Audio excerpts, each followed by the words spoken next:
Shalom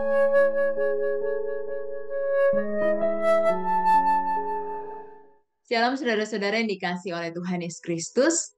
Pada saat ini kita akan kembali mendengarkan sebuah renungan singkat pada siang hari ini, di mana hari-hari ini menjadi hari menjelang kematian dan kebangkitan Tuhan Yesus Kristus.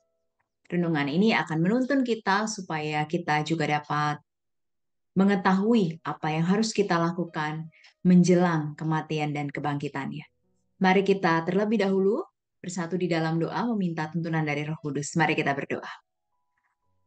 Allah Bapa yang penuh kasih di dalam hidup kami bersyukur pada saat ini ketika firman Tuhan akan kembali menyapa kami menjelang hari-hari di mana kematian dan kebangkitan-Mu semakin dekat. Dan kiranya melalui firman Tuhan ini kami dapat dituntun untuk dapat melakukan sesuai dengan kehendak Tuhan saja di dalam hidup ini. Di dalam nama Tuhan Yesus Kristus kami menaikkan doa ini. Amin. Saudara-saudara, pada siang hari ini kita memiliki tema sikap seorang hamba. Bacaan kita dari Yesaya pasal 50 ayat 4 dan 9. Dikatakan demikian. Yesaya pasal 50 ayat 4 dan 9. Tuhan Allah telah memberikan kepadaku lidah seorang murid supaya dengan perkataan aku dapat memberi semangat baru kepada orang yang letih lesu. Setiap pagi ia mempertajam pendengaranku untuk mendengar seperti seorang murid. Sesungguhnya Tuhan Allah menolong aku. Siapakah yang berani mengatakan aku bersalah? Sesungguhnya mereka semua akan memburuk seperti pakaian yang sudah usang, ngengat akan memakan mereka. Saudara-saudara, apakah kita menyadari ketika kita mengucapkan sesuatu itu ternyata dipengaruhi oleh apa yang kita dengar? Ya. Ucapan dipengaruhi dari apa yang kita dengarkan. Dan tentunya mengapa hal ini bisa terjadi karena apa yang kita dengarkan diolah melalui alam pikiran kita yang kemudian bisa kita sampaikan melalui perkataan kita, melalui mulut bibir kita. Nah, saudara-saudara pasti pernah mendengar tentang ilmu padi. Semakin berisi, semakin merunduk.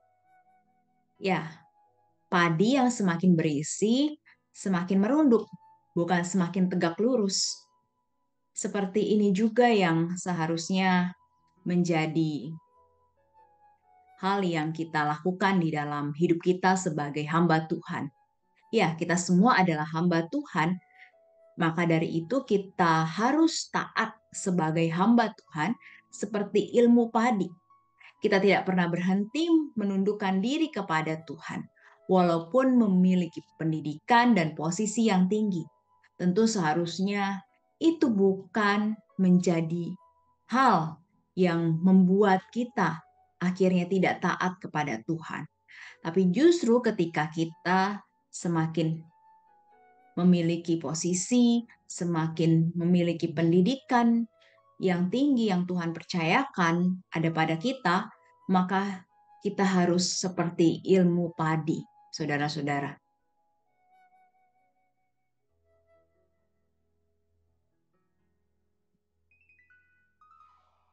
Ya, saudara-saudara, di dalam bacaan kita di Yesaya pasal 50, ternyata di dalam konteks berbagai kesulitan dan kekerasan serta kesakitan yang dialami dalam menjalankan tugas sebagai hamba Tuhan. Dan oleh penulis tidak dibalasnya hal yang sama. Ya, tentunya dia berpikir bahwa ketika taat kepada Tuhan, kita mengalami berbagai kesulitan, kesakitan, kekerasan yang dialami di dalam menjalankan tugas sebagai hamba Tuhan, itu bukan sesuatu yang membuat kita akhirnya melakukan hal yang sama dengan orang-orang yang di sekitar yang melakukan hal tersebut. Dan kiranya kita juga boleh, saudara-saudara, meneladani apa yang ditulis oleh Yesaya ini.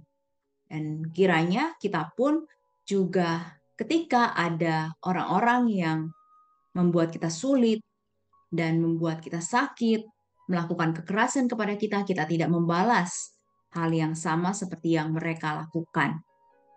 Saudara-saudara, sebetulnya sikap seorang hamba harus sampai pada tahap bahwa ketaatan sebagai hamba membawa pada kehidupan. Dan kehidupan yang dimaksud bukan untuk dirinya sendiri, melainkan juga hidup bagi orang lain. Ya, saudara-saudara, sikap sebagai hamba ini harus kita lakukan dari hari ke hari sampai Tuhan memanggil kita, sampai seumur hidup kita.